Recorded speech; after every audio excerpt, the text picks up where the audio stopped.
और दोस्तों, आपका हमारे YouTube चैनल वेदहंस में स्वागत है।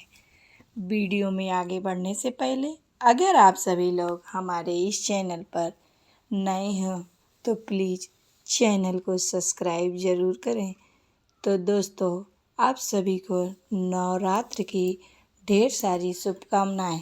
तो दोस्तों, आइए जानते हैं चैत्र नवरात्र क्यों है महत्वपूर्ण, जाने पूजा विधि और नियम। आध्यात्म पथ पर प्रगतिशील साधकों के लिए नवरात्र के त्यौहार की अनुपम महिमा है। संपूर्ण वर्ष में आती शिवरात्रि साधक के लिए साधना में प्रवेश करने का काल है, तो नवरात्रि उत्सवपूर्ण नवीनीकरण के अवसर पर की नवरात्रियां हैं। नवरात्र महत्वपूर्ण क्यों है और हम इसका लाभ कैसे उठा सकते हैं। नवरात्रि व्रत का मूल उद्देश्य है इंद्रियों का संयम और आध्यात्मिक शक्ति का संचय। वस्तुतः नवरात्र अंतःशुद्धि का महापर्व है। आज वातावरण में चारों तरफ विचारों का प्रदूषण है। ऐसी स्थिति में नवरात्र का महत्व और भी अधिक बढ़ जाता है। अपने भीतर की ऊर्जा जगाने ही देवी उपासना का मुख्य प्रयोजन है। दुर्गा पूजा और नवरात्र मानसिक, शारीरिक, आध्यात्मिक शक्ति का प्रतीक है। चैत्र की नवरात्र के साथ राम जन्म एवं राम राज्य की स्थापना का इतिहास है। इस कारण नवरात्र का महत्व सर्वाधिक है। नवरात्र का ज्योतिष महत्व। ज्योतिष शास्त्र में चैत्र नवरात्र का विशेष महत्व है, क्योंकि चैत्र नवरात्र के बाद सूर्य का राशि परिवर्तन होता है। सूर्य 12 राशियों में भ्रमण पूरा करते हैं और फिर से अगला चक्र पूरा करने के लिए पहली राशि में मेष में प्रवेश करते हैं। और सूर्य मंगल की राशि में मेष दोनों ही अग्नि तत्व वाले हैं, इसलिए इनके संयोग से गर्मी की शुरुआत होती है। चैत्र नवरात्र में नव वर्ष के पंचांग की गणना शुरू होती है। चैत्र नवरात्र का धार्मिक दृष्टि से खास महत्व है, क्योंकि चैत्र नवरात्र के पहले दिन आदिशक्ति प्रकट हुई थी और देवी के कहने पर ब्रह्मा जी को सृष्टि निर्माण का कार्य शुरू किया था। इसलिए चैत्र शुक्ल प्रतिपदा से हिंदू नववर्ष शुरू होता है। नवरात्र का आध्यात्मिक महत्व। सर्दी और गर्मी की ऋतुओं का मिलन काल अश्विन और चैत्र मास में जिन दिनों आता है वे नवरात्र कहलाते हैं। उन दिनों शरीर, मन और प्रकृति के विभिन्न घटकों में विशेष रूप से उल्लास भरा रहता है। वातावरण में विशिष्टता व्याप्त रहती है। शरीर दबे हुए रोगों को निकालने का प्रयास करता है, इसलिए इन दिनों रोग बढ़ जाते हैं। आयुर्वेद इस अवसर को शरीर शोधन के लिए विशेष उपयोगी मानता है। चैत्र नवरात्र में वसंत होता है। प्रकृति की शोभा देखते ही बनती है। वनस्पतियां नवीन पल्लव धारण करती हैं। प्रकृति का उल्लास प्रभाव समूचे वातावरण पर डालता है। जीवधारियों के मन विशेष प्रकार की मादकता से भर जाते हैं। आध्यात्मिक दृष्टि से मनीषियों ने इन दिनों आत्मा के ऋतुमती होने का अलंकारिक संकेत दिया है। उनके अनुसार इन दिनों वह अपने प्रीतम परमात्मा से मिलने के लिए विशेष रूप से आतुर होती है। 9 दिनों का व्रत उपवास प्राकृतिक उपचार के समतुल्य माना जा सकता है। इसमें प्रायश्चित के निष्कासन और पवित्रता की अवधारणा दोनों भाव हैं। नवरात्र में व्रत का उद्देश्य। नवरात्र के समय प्रकृति में एक विशिष्ट ऊर्जा होती है, जिसको आत्मसात कर लेने पर व्यक्ति का कायाकल्प हो जाता है। व्रत में हम कई चीज़ों से परहेज करते हैं, कई वस्तुओं को अपनाते हैं। आयुर्वेद की धारणा करते हैं कि पाचन क्रिया की खराबी से ही शरीर रोग होते हैं, क्योंकि हमारे खाने के साथ जहरीले तत्व भी हमारे शरीर में जाते हैं। आयुर्वेद में माना गया है कि व्रत के से पाचन प्रणाली ठीक होती है। व्रत उपवास का प्रयोजन भी यह है कि हम अपनी इंद्रियों पर नियंत्रण कर अपने मन मस्तिष्क को केंद्रित कर सकें। मनोविज्ञान यह भी कहता है कि कोई भी व्यक्ति व्रत उपवास एक शुद्ध भावना के साथ रखता है, उस समय हमारी सोच सकारात्मक रहती है, जिसका प्रभाव हमारे शरीर पर पड़ता है, जिससे हम अपने भीतर नई ऊर्जा महसूस करते हैं। इस समय प्रकृति अपना स्वरूप बदलती है। वातावरण में एक अलग सी आभा देखने को मिलती है। पतझड़ के बाद नवीन जीवन की शुरुआत। नई पत्तियां और हरियाली की शुरुआत होती है। संपूर्ण सृष्टि में एक नई ऊर्जा होती है। इस ऊर्जा का सकारात्मक उपयोग करने के लिए हमें व्रतों का संयम नियम बहुत लाभ पहुंचाता है। नवरात्र में कृष्ण संस्कृति को भी सम्मान दिया गया है। मान्यता है कि सृष्टि की शुरुआत में पहली फसल जौ ही थी, इसलिए हम प्रकृति माँ शक्ति को समर्पित करते हैं। नवरात्र पूजन कैसे कह रहे हैं? नवरात्र के पहले दिन घर के मुख्य द्वार के दोनों तरफ स्वस्तिक बनाएं और दरवाजे पर आम के पत्ते का तोरण लगाएं, क्योंकि माता इस दिन भक्तों के घर में आती हैं। माना जाता है कि ऐसा करने से माँ लक्ष्मी भी प्रसन्न होती हैं और आपके घर में निवास करती हैं।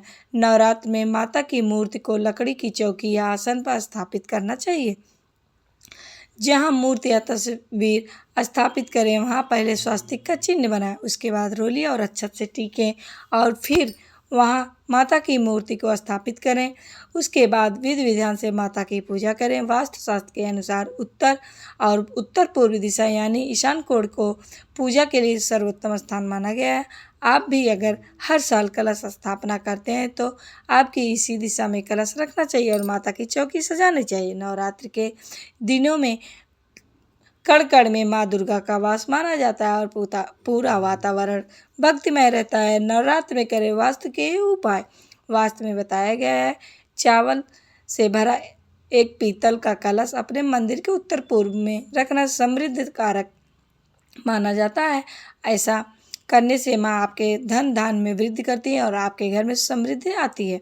पूजन कक्ष साफ सुथरा हो और उसकी दीवारें हल्के पीले गुलाबी जैसे आध्यात्मिक रंग की हो तो अच्छा है, क्योंकि ये रंग आध्यात्मिक ऊर्जा को स्तर बढ़ाते हैं। इसके साथ ही काले, नीले और भूरे जैसे तामसिक रंगों का प्रयोग पूजा कक्ष की दीवारों पर नहीं होना चाहिए। धर्मशास्त्रों के अनुसार कलश को सुख, समृद्धि, वैभव और मंगल कामनाओं का प्रतीक माना गया है।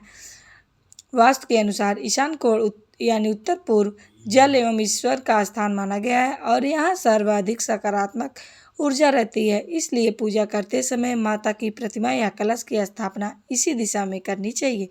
देवी पूजा अनुष्ठान के दौरान मुख्य द्वार पर आम या अशोक के पत्तों का बंधन वार लगाने से घर में नकारात्मक शक्तियाँ प्रवेश नहीं करती। नवरात्र के नियम। नवरात्र का व्रत रखने और पूजन करने का कुछ नियम भी होता है। धार्मिक मान्यताओं के मुताबिक जो भक्त इन नियमों के साथ माता रानी की पूजा उपासना करता है उस पर माता रानी की अति कृपा होती है। माता रानी उसकी सभी मनोकामनाएं पूरी करती हैं।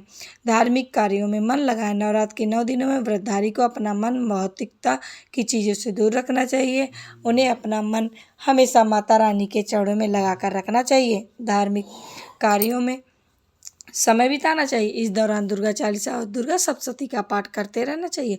कन्या और महिलाओं का सम्मान करना चाहिए। भारतीय परंपरा में कन्याओं को माँ दुर्गा का स्वरूप माना जाता है। इसी कारण से लोग नवरात्र में कन्याओं का पूजन कर पुण्य प्राप्त करते हैं। नवरात्र के दिनों में सभी महिलाओं में किसी न किसी देवी का स्वरूप जरूर होता है, इसलिए किसी भी कन्या महिला के प्रति असम्मान का भाव नहीं रखना चाहिए, बल्कि उनमें माँ दुर्गा के किसी न किसी रूप को मानकर मन ही मन प्रणाम करना चाहिए। घर को ना छोड़ें अकेला। यदि घर में कलश घट की स्थापना हुई हो तो माता की चौकी या ज्योत लगी हो तो किसी न किसी को हमेशा उनके पास रहना चाहिए। इस दौरान घर में किसी एक व्यक्ति का होना जरूरी होता है। व्रतधारी को दिन में नहीं सोना चाहिए। तामसिक भोजन से करें परहेज। धार्मिक मान्यताओं के अनुसार नवरात्र के दौरान व्यक्ति को सात्विकता का विशेष ध्यान रखना चाहिए।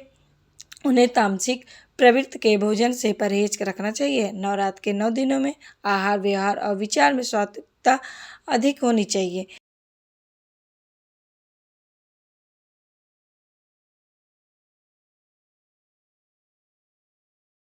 हमारे चैनल पर नए हो तो चैनल को सब्सक्राइब जरूर करें।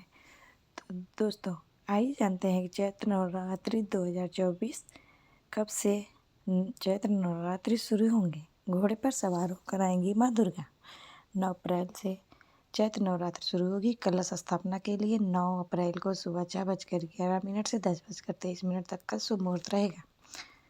हिंदू धर्म में नवरात्रि के पर्व का विशेष महत्व होता है। चैत्र माह के शुक्ल पक्ष की प्रतिपदा तिथि से चैत्र नवरात्रि शुरू हो जाती है। नवरात्रि पर देवी दुर्गा माँ का 9 अलग अलग स्वरूपों की विधि विधान के साथ पूजा अर्चना की जाती है। नवरात्र के दिन 9 दिनों तक लोग उपवास रखते हैं। साल भर में 4 नवरात्रि आते हैं, जिसमें से दो गुप्त नवरात्र, एक सर्दी नवरात्र और एक चैत्र नवरात्र होती है। आइए जानते हैं इस साल कब से चैत्र नवरात्र शुरू हो रही है। कलश स्थापना का शुभ मुहूर्त क्या होगा और महत्व के बारे में। चैत्र नवरात्रि 2024 कब से शुरू होगी। हिंदू पंचांग के अनुसार चैत्र माह के शुक्ल पक्ष की प्रतिपदा तिथि 8 अप्रैल को की रात को 11:50 से शुरू हो जाएगी, जिसका समापन 9 अप्रैल को रात 8:30 पर होगा। उदया तिथि के आधार पर चैत्र नवरात्र 9 अप्रैल 2024 से शुरू होगी। चैत्र नवरात्रि कलश स्थापना का शुभ मुहूर्त 9 अप्रैल को से चैत्र नवरात्रि शुरू होगी। कलश स्थापना के लिए 9 अप्रैल को सुबह 6:11 से 10:23 तक का शुभ मुहूर्त रहेगा। वहीं पर अगर 9 अप्रैल के अभिजीत मुहूर्त की बात करें तो इस आइए दिन अब जानते हैं कि कब से है लेकर घट स्थापना, पूजा तक रहेगा। अभिजीत मुहूर्त में किस भी तरह कोई शुभ कार्य किया जा सकता है। चैत्र नवरात्र पर घोड़े पर सवार होकर आएंगी माँ दुर्गा। इस बार चैत्र नवरात्रि पर माँ दुर्गा घोड़े पर सवार होकर आएंगी। मंगलवार को चैत्र नवरात्र शुरू होने के कारण माँ का वाहन घोड़ा होगा। माता का वाहन नवरात्र के आरंभ होने पर वार से तय होता है। नवरात्र पर देवी पूजन और 9 दिन तक के व्रत का बहुत महत्व है। नवरात्र के 9 दिनों में व्रत रखने वालों के लिए कुछ नियम होते हैं। साथ ही इन 9 दिनों में माँ दुर्गा के 9 स्वरूपों को उनका पसंदीदा भोग लगाकर माँ का आशीर्वाद पाया जा सकता है। नवरात्र के 9 दिनों पूजा का महत्व। प्रथम दिन कलश स्थापना के साथ ही प्रथम दिन माँ शैलपुत्री की पूजा अर्चना की जाती है और माना जाता है कि माता शैलपुत्री हिमालय की पुत्री हैं, इसलिए इनको सफ़ेद रंग बेहद प्रिय है। दूसरा दिन माँ ब्रह्मचारिणी का दिन है और माता ब्रह्मचारिणी के पूजन अर्चना से व्यक्तित्व में वैराग्य और सदाचार का नियम बढ़ने लगता है। तीसरे दिन माँ चंद्रघंटा की पूजा की जाती है और कहा जाता है कि माँ चंद्रघंटा की पूजा अर्चना करने से मानव सांसारिक कष्टों से मुक्ति पाते हैं। चौथा दिन नवरात्र के चौथे दिन माँ कुष्मांडा की पूजा अर्चना की जाती है और माता को मालपुए का भोग लगाया जाता है। पाँचवें दिन दुर्गा माँ के पंचम स्वरूप माता स्कंद की पूजा की जाती है और माता को केले का भोग चढ़ाया जाता है। छठवां दिन नवरात्र के छठे दिन देवी के षष्ठम रूप माता कात्यायनी की पूजा अर्चना की जाती है। सातवां दिन नवरात्र के 7वें दिन माता कालरात्रि की पूजा अर्चना की जाती है और माता कालरात्रि शत्रुओं का नाश करने वाली होती है। 8वां दिन नवरात्र के 8वें दिन महागौरी की पूजा अर्चना का विधान है। महागौरी की पूजा करने से मनुष्य के सभी कष्ट दूर हो जाते हैं, घर में सुख समृद्धि आने लगती है। 9वां दिन नवरात्र के 9वां दिन माँ सिद्धदात्री का है। मानता है कि इस दिन भक्तों की सभी मनोकामनाएं पूर्ण होती है। तो दोस्तों, कैसी लगी मेरी ये जानकारी। ऐसी और जानकारी प्राप्त करने के लिए जुड़े रहिएगा हमारे इस चैनल से। जय माता दी दोस्तों।